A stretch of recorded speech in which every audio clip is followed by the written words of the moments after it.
SLBC టన్నెల్లో rescue operation కొనసాగుతోంది. ప్రమాదంలో చిక్కుకున్న 8 మంది కార్మికుల కోసం 2 రోజులుగా సహాయక చర్యలు చేస్తున్నారు అధికారులు. నాగర్ కర్నూలు జిల్లా దోమలపెంట ఎస్ఎల్బీసీ దగ్గరికి ఇవాళ మరోసారి మంత్రులు ఉత్తమ్, కోమటిరెడ్డి వెళ్లనున్నారు. రెస్క్యూ చర్యలపై అధికారులతో సమీక్షించనున్నారు. శ్రీశైలం జలాశయం నుంచి 14వ కిలోమీటర్ దగ్గర సొరంగంలో ప్రమాదం నుంచి బాధితులను కాపాడడం కష్టంగా మారింది. కార్మికులు చిక్కుకుపోయి రోజులు గడుస్తున్నా సానుకూల పరిస్థితులు కనిపించడం లేదు. డ్రోన్తో పాటు స్కానర్లు, నైట్ విజన్ కెమెరాలతో వారి ఆచూకీ కోసం గాలిస్తున్నారు. టన్నెల్ బోరింగ్ మిషన్ బురదలో కూరుకుపోవడంతో ముందుకు వెళ్లలేకపోతున్నారు. మరోవైపు దట్టమైన నల్లమల అడవి కావడంతో మొబైల్తో పాటు ఏ సిగ్నల్స్ అందుబాటులో లేవు. దీంతో రక్షణ దళాలు హై ఫ్రీక్వెన్సీ పరికరాలతో పాటు ప్రత్యేకంగా యాంటెనాలు ఏర్పాటు చేసుకున్నాయి. అయినా సొరంగం మధ్య భాగం వరకు సంకేతాలు పరిమితం అవుతుండటంతో రక్షణ చర్యల్లో అవాంతరాలు ఎదురవుతున్నాయి. దీంతో ప్రత్యేకంగా ఎన్డీఆర్ఎఫ్ ఒక శిబిరాన్ని ఏర్పాటు చేసింది. మొత్తంగా ఎన్డీఆర్ఎఫ్ నుంచి 130 మంది, ఎస్డీఆర్ఎఫ్ నుంచి 120 మంది, ఆర్మీ నుంచి 24 మంది, సింగరేణి రెస్క్యూ, హైడ్రా నుంచి చెరో 24 మంది సిబ్బంది సహాయక చర్యలో పాల్గొన్నారు. Yesterday also one team went inside, so after that they have suggested a few this thing to increase the dewatering, so we added additional pumps. Dewatering is being done. Now our GOC from army also has come, so now team consisting of army, NDRF and SDRF, they are going inside with the additional equipments like proboscopes and other requirement whatever they have identified yesterday, and they are continuing with the rescue operations. Now our major focus will be on the rescue of the people who are stuck inside. So this team is going. Yesterday they could not reach the last 40 meters. So that last 40 meters now, whatever the additional measures they have to take, they have taken. Whatever the additional equipments required, they are taken. So they will reach the other side and they will try to rescue the people who are stuck inside. That is the immediate plan of action. Apart from that, parallel plan of action of dewatering and other things we are taking. SLBC tunnel the day before yesterday, the bad incident was occurred, but it is an unfortunate thing. The government of Telangana, the Honorable Minister of Telangana government, Mr. Revanth Reddy ji, is very much enthusiastic to know how the people are inside, what is happening, and minute to minute he is monitoring. The Honorable Minister of Concern, the Irrigation Minister, Mr. Uttam Kumar Reddy ji, and Jupalli Krishna Rao ji, but 2 days they were here only. But anyway, we are trying our level best. But yesterday, 2 teams went inside also. But night also they worked a lot. But inside they found that. But they started the work also by cutting the TBM machine with the gas cutter. But today we are planning at our expert team like NDRF, SDRF, and army people. Then Hydra and Singareni people and expert Jharkhand people, they came here. But many people, they are working together. But we hope that today afternoon, definitely we will get some sort of result.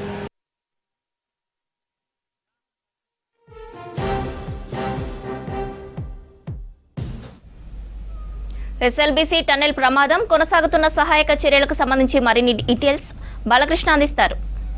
Balakrishna, over to you. అయితే continue జరుగుతున్నాయి. ఇదివరకే Robbins group సంబంధించినటువంటి team అంతా లోపల నుంచి వాళ్ళు బయటకు వచ్చారు.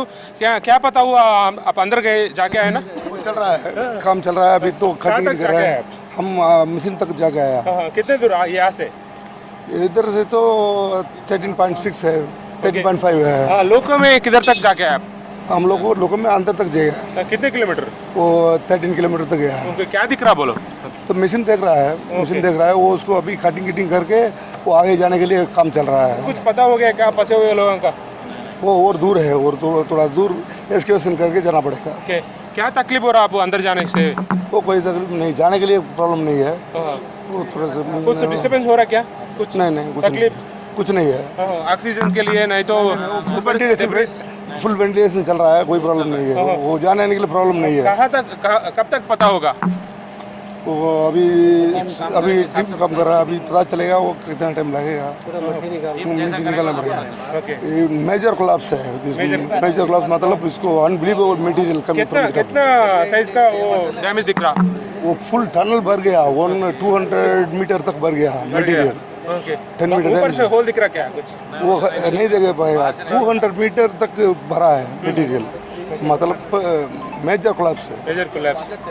ओके, आप इससे पहले कहा तो देखा ऐसा ट्रेजेडी? नहीं इससे तो पहले नहीं देखा, इधर पहले ऐसा।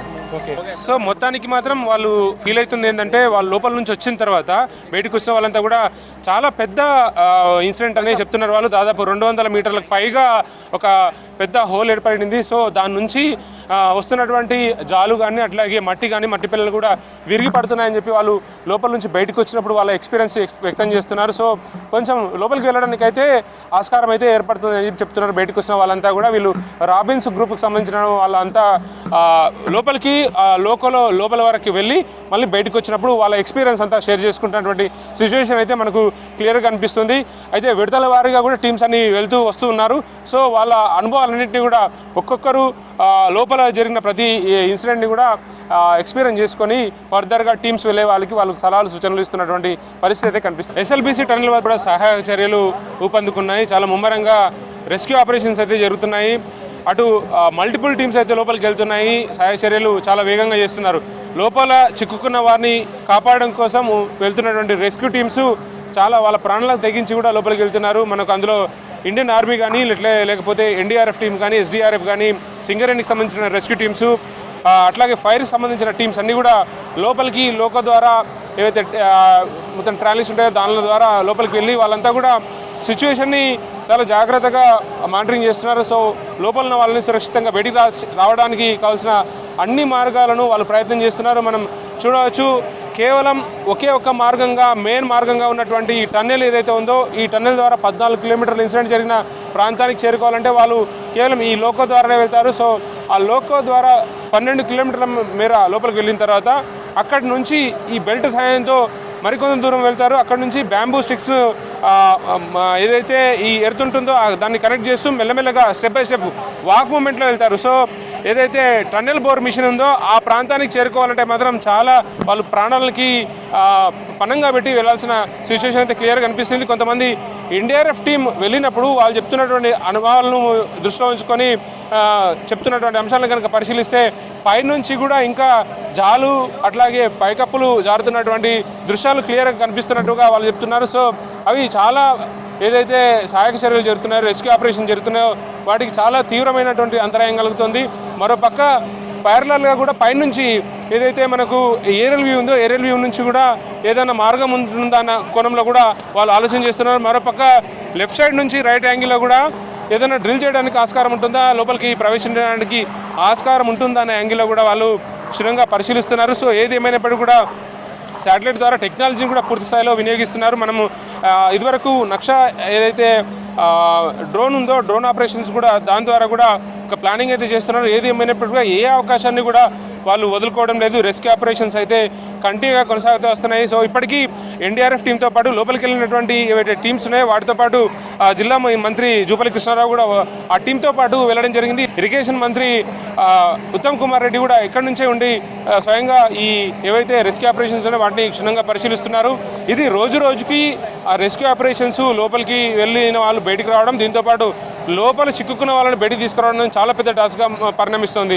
సో ఏది ఏమైనప్పటికీ కూడా డీవాటరింగ్ ప్రాసెస్ అంతా కూడా కంటిన్యూ జరుగుతుంది. దీంతోపాటు ఏదైతే మనకు 150 హార్స్ పవర్ కెపాసిటీ ఉన్నటువంటి 5 మోటార్ల సాయంతో యాజువల్గా సమాంతరంగా రివర్కి అనుసంధానంగా ఉన్నటువంటి ఏదైతే టన్నెల్ ఉందో టన్నెల్ నుంచి బయటికి డిశ్చార్జ్ చేస్తున్నారు. దీంతోపాటు మెయిన్గా ఏదైతే సిల్ట్ కానీ లేకపోతే మట్టి కానీ ఆ బురదమయం ఉండడం వల్ల చాలా రెస్క్యూ ఆపరేషన్స్కి చాలా ఇబ్బందిగా మారుతుంది. సో ఏది ఏమైనప్పటికీ కూడా 24/7 టీంల వారీగా బ్యాచ్ల వారీగా అటు ఎన్డీఆర్ఎఫ్ టీం కానీ ఎస్డీఆర్ఎఫ్ కానీ సింగరేణి రెస్క్యూ టీమ్స్ అట్లాగే ఇండియన్ ఆర్మీ ప్రతి టీం కూడా వాళ్ళు జాగ్రత్తగా వెళ్ళి వాళ్ళ అబ్జర్వేషన్స్ని పాయింట్అవుట్ చేస్తున్నారు. వచ్చిన టీంకి నెక్స్ట్ వెళ్ళే టీంకి సూచనలు చేస్తున్నారు. సో ఏదేమైనప్పుడు కూడా ఖచ్చితంగా లోపల ఉన్న వారిని బయటికి తీసుకురావడం కోసం ప్రతి నిమిషం అయితే ప్రయత్నంగా చేస్తూనే ఉన్నారు. మల్టిపుల్ టీమ్స్ ప్రయత్నాలు ఎఫర్ట్స్ అయితే చేస్తూనే ఉన్నారు. సో లోపలికి వెళ్ళిన జూపల్లి కృష్ణారావుతో లోకోలో ల్యాండ్ లైన్ ద్వారా ఇక్కడ స్థానికంగా ఉన్నటువంటి ఏదైతే ఏజెన్సీస్ ఉన్నాయో వాళ్ళు అట్లాగే స్థానిక ఎమ్మెల్యే వంశీకృష్ణ కూడా మాట్లాడడం జరిగింది. సో లోపలికి వెళ్ళడానికి కూడా వాళ్ళు చాలా ఇబ్బంది పడుతున్నటువంటి సిచ్యువేషన్ కనిపిస్తుంది. ఏది ఏమైనప్పటికీ కూడా ఏదైతే టీమ్స్ ఉన్నాయో ఆ టీమ్స్ అన్నిటి కూడా చాలా జాగ్రత్తగా ట్యాకిల్ చేస్తున్నారు. బురదను క్లియర్ చేసే ప్రయత్నం చేస్తున్నారు. వాళ్ళు వాటర్ ఏదైతే డీవాటరింగ్ ద్వారా తగ్గుతున్న వాటర్ని క్రమక్రమంగా తగ్గుతున్న నేపథ్యంలో కొంత సానుకూలమైన పరిస్థితి మారి లోపలికి వెళ్ళడానికి ఆస్కారం ఏర్పడుతుందని మాత్రం ఇవాళ నిన్నటి నుంచి జరుగుతున్నటువంటి ఏదైతే రెస్క్యూ ఆపరేషన్స్ ఉన్నాయో దాన్ని బట్టి అర్థమవుతుంది. ఎస్ఎల్బీసీ టన్నెల్లో చిక్కుకున్న వారి జాడ కోసమే ముమ్మరంగా ప్రయత్నాలు కొనసాగుతూ ఉన్నాయి. 24 గంటలు గడిచినప్పుడు కూడా వాళ్ళ జాడ కనిపించకపోవడంతో ఇంకా ఆందోళన వ్యక్తం అవుతూనే ఉంది. అయితే కంటిన్యూస్గా ఈ రెస్క్యూ ఆపరేషన్స్ అయితే కొనసాగుతూనే ఉన్నాయి. అటు భారత ఆర్మీ కానీ అట్లాగే ఎన్డీఆర్ఎఫ్, ఎస్డీఆర్ఎఫ్, సింగరేణికి సంబంధించినటువంటి రెస్క్యూ టీమ్స్ కూడా ఇందులో ఇన్వాల్వ్ అయ్యి మొత్తం రెస్క్యూ ఆపరేషన్స్ అంతా నిర్వహిస్తూనే ఉన్నాయి. పూర్తి స్థాయిలో లోపలికి వెళ్ళే ప్రయత్నం చేస్తున్నారు. ఇక్కడ నుంచి ఎగ్జాక్ట్గా 14 కిలోమీటర్స్ లోపలికి టన్నెల్ లోపలికి వెళ్ళిన తర్వాత అక్కడనే నిన్న ఒక చిన్నపాటి హోల్ లాగా ఏర్పడి అక్కడ నుంచి వాటరు ఆ మట్టితో కూడినటువంటి సిమెంట్ బిల్లలు కూరడం వల్ల ఒక్కసారిగా ఈ ప్రమాదం జరిగింది. అందులో 8 మంది చిక్కుకున్నారు. సో వాళ్ళ జాడ కోసం అయితే తీవ్రమైనటువంటి ప్రయత్నాలు జరుగుతున్నాయి. అయితే ఇప్పటికి కూడా డీవాటరింగ్ ప్రాసెస్ అనేది కంటిన్యూస్గా కొనసాగుతున్నది. 150 సామర్థ్యం హెచ్పి సామర్థ్యం కలిగినటువంటి 5 మోటార్ల ద్వారా నిరంతరం పంపింగ్ ఉన్నప్పటికీ కూడా నీటి ఊట కారణంగా ఇంకా వాటర్ రిలీజ్ అవుతూనే ఉంది. ఇంకా వాటర్ సామర్థ్యం కూడా పెరుగుతూనే ఉంది. లోపల నుంచి డీవాటరింగ్ ప్రక్రియ అట్లాగే కొనసాగుతుంది. బురద ఉండడం అట్లాగే మట్టి ఉండడం వల్ల సహాయక చర్యలకు తీవ్రమైనటువంటి ప్రతిఘటన ఇబ్బందులు అయితే తలెత్తుతున్న పరిస్థితులు కనిపిస్తున్నాయి. ఈ నేపథ్యంలో ఎట్లాగైనా సరే అక్కడికి వెళ్ళాలి. సో వాళ్ళని సురక్షితంగా బయటికి తీసుకురావాలన్న ప్రయత్నం అయితే అధికార యంత్రాంగం అయితే సీరియస్గానే ప్రయత్నం చేస్తుంది. మనం చూడవచ్చు నార్కల్ కలెక్టర్ అట్లాగే SP Narkal collector Badava Santosh, SP Vaibhav Gaikwad, so ఇద్దరు కూడా నిరంతరం ఫోకస్ చేస్తూనే ఉన్నారు. డే అండ్ నైట్ మానిటరింగ్ చేస్తున్నారు. ఇక్కడ ఉన్నటువంటి ఏదైతే ఏజెన్సీలు ఉన్నాయో జేపీ కంపెనీ అట్లాగే రాబిన్స్ సంబంధించినటువంటి ప్రతినిధులు కూడా ఈ ఎంటైర్ ఏవైతే ట్రాలీలు లోపలికి వెళ్తాయో వాటి ద్వారా వాళ్ళ కంపెనీ ప్రతినిధులను అట్లాగే రెస్క్యూ ఆపరేషన్లో పాల్గొంటున్నటువంటి టీమ్స్ కూడా వాళ్ళని ఎంటర్ తీసుకెళ్ళి జాగ్రత్తగా ఎక్కడైతే ప్రికాషన్స్ ఉంటాయో లోపలికి ఎట్లా వెళ్ళాలి లేకపోతే ఇట్లాంటి ప్రికాషన్ తీసుకోవాలి అనే యాంగిల్లో ఒక సూచనలు చేస్తున్నప్పటికీ కూడా వాళ్ళు వెళ్ళడానికి ఇబ్బందికరమైన పరిస్థితులు ఎదురవుతున్నాయి. సో ఏదేమైనప్పటికీ కూడా వాళ్ళని క్షేమంగా 14 కిలోమీటర్ వరకు రీచ్ అయ్యి వాళ్ళని బయటికి తీసుకురావాలనే ప్రయత్నం అయితే జరుగుతుంది. మనం టన్నెల్ని కనుక పరిశీలిస్తే ఇక్కడ నుంచి 44 కిలోమీటర్స్ ఎగ్జాక్ట్ టన్నెల్ ఎంత ఉంటుంది. సో ఇక్కడ నుంచి 14 కిలోమీటర్స్ దూరం వరకు టన్నెల్ ఎక్స్కావేషన్ అయితే జరిగింది. తర్వాత 9 కిలోమీటర్స్ గ్యాప్ ఉంటుంది. ఆ 9 కిలోమీటర్స్ గ్యాప్లోనే అసలు సెన్సిటివ్ ఏరియా అది. సో వాటర్ డ్రాప్గా కారడం వల్ల ఆ వాటర్ దంపు నుంచి ఒక్కసారిగా ఉన్నటువంటి రూఫ్ కొలాప్స్ అయిందని చెప్తున్నారు. అది 200 మీటర్ల మేరలో విస్తరించడం వల్ల పూర్తిగా బురదమయం కావడం, దీంతో పాటు ఏదైతే మనం లైనింగ్ అని చెప్తున్నామో ఆ సిమెంట్కి సంబంధించినటువంటి బిల్లలు ఏవైతే ఉన్నాయో అవన్నీ కూడా కుంగిపడడం వల్ల పెద్ద ప్రమాదం జరిగిందని అధికారులు అయితే భావిస్తున్నారు. సో ఏది ఏమైనప్పుడు కూడా వాళ్ళని సేఫ్గా బయటికి తీసుకురావడం కోసం జాగ్రత్తలు తీసుకుంటారు. మనం చూడవచ్చు బయట నుంచి వాళ్ళని లోపల చిక్కుకున్న వాళ్ళని వేగంగా బయటికి తీసుకొచ్చిన తర్వాత ఇంటనే ఇమ్మీడియట్గా ఆర్మీకి సంబంధించిన ఒక క్యాంప్ ఉంది. అందులో ఎమర్జెన్సీకి సంబంధించినటువంటి ట్రీట్మెంట్ నిర్వహించడానికి అటు వెంటిలేటర్ల కోసం అయితే స్పెసిఫిక్గా ఒక వెహికలే ఉంది. దాంతోపాటు వచ్చినటువంటి క్యాజువాలిటీస్ని తీసుకొని ఇమ్మీడియట్గా ట్రీట్మెంట్ అందించడానికి ఒక ఫెసిలిటీ అయితే ఏర్పాటు చేయడం జరిగింది. అది ఎంటైర్ టీమ్ సిస్టమ్ అంతా కూడా ఆర్మీకి సంబంధించిన టీం మానిటరింగ్ చేస్తుంది. దీంతోపాటు ఎన్డీఆర్ఎఫ్ టీం కూడా లోపలికి వెళ్ళింది.